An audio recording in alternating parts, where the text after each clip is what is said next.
Muy buenas tardes. El día de hoy le hablaré sobre la cascada de la coagulación. El proceso de coagulación implica toda una serie de reacciones enzimáticas encadenadas de tal forma que actúan como un alud o avalancha, aplicándose en cada paso un par de moléculas indicadoras activan un número algo mayor que otras moléculas, las cuales activan un número aún mayor de otras moléculas. En estas reacciones, un simógeno y su cofactor glicoproteico son activados para convertirse en componentes activos que luego catalizan las siguientes reacciones en la cascada. Una enzima activa una porción de las siguientes proteínas inactivas de la cascada, las cuales activan finalmente la formación de fibrinas entrecruzadas. Esta serie de reacciones intervienen más de 12 proteínas, iones de calcio y algunos fosfolípidos de membranas celulares. A cada uno de estos compuestos participantes de la cascada de la coagulación se le denomina factor y comúnmente se le designa un número romano elegido de acuerdo al orden en que fueron descubiertos y con una A minúscula para indicar su forma activa. Mecanismo básico. Cada reacción de esta vía da como resultado el ensamblado de un complejo compuesto para una enzima, un sustrato y un cofactor que actúa posibilitando las reacciones. Estos componentes se ensamblan y en general sobre una superficie fosfolipídica, lo cual se mantiene unida por medio de puentes formados por iones de calcio. Por lo tanto, las reacciones de la cascada tienen a producirse en un sitio donde esté ensamblado, por ejemplo, sobre una superficie de plaqueta activa. Etapas de la cascada de la coagulación. La cascada de la coagulación se divide para su estudio clasificalmente en 3 vías. La vía de activación por contacto, también conocida como vía intrínseca, y la vía de factor tisular, también conocida como vía extrínseca, y la vía común. La vía de activación por contacto y de factor tisular son las vías de iniciación de la cascada, mientras que la vía común es la vía donde confluyen las otras dos, desembocando en la conversión de fibrógeno en fibra. Tanto la vía intrínseca como la vía extrínseca desembocan en la conversión del factor X en XA. La letra A como subíndice A significa activado. Punto en el que se inicia la vía común. Esta división es un tanto arbitraria.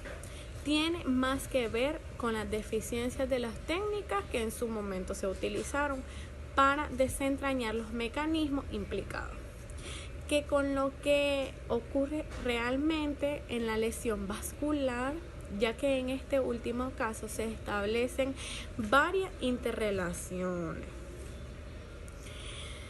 entre las vías de indicación. Antiguamente se pensaba que las dos vías de la cascada de la coagulación tenían igual importancia, pero ahora se sabe que la vía primaria para la indicación de la coagulación de la sangre es la vía del factor tisular, o sea, la extrínseca. La vía del factor tisular extrínseca recibe este nombre debido a que fue posible notar desde un primer momento que la iniciación de esta vía requería factores ajenos para que pudiera ocurrir. Cuando la sangre entra en contacto con tejidos lesionados o se mezcla con extractos de tejido, se genera muy rápidamente el factor XA. En este caso, la activación de la proenzima X es mediadamente por el complejo formado por el factor B2 calcio y factor tisular. El factor tisular es una lipoproteína sintetizada en el endotelio de los vasos sanguíneos, de donde todos los tejidos, aunque en especialmente abundante en el cerebro, pulmón y placenta. El factor tisular se encuentra normalmente secuestrado en el intestino de las células endoteliales y es secretado en respuesta a una lesión o debajo del factor de citoquina o el factor de necrosis tumular. Vía de activación por contacto o intrínseca. Recibe este nombre debido a que antiguamente se pensaba de que la sangre era capaz de la coagulación intrínsecamente, pero esta vía necesita contacto y lo que pensaba que no. Actualmente se sabe que esto no es así.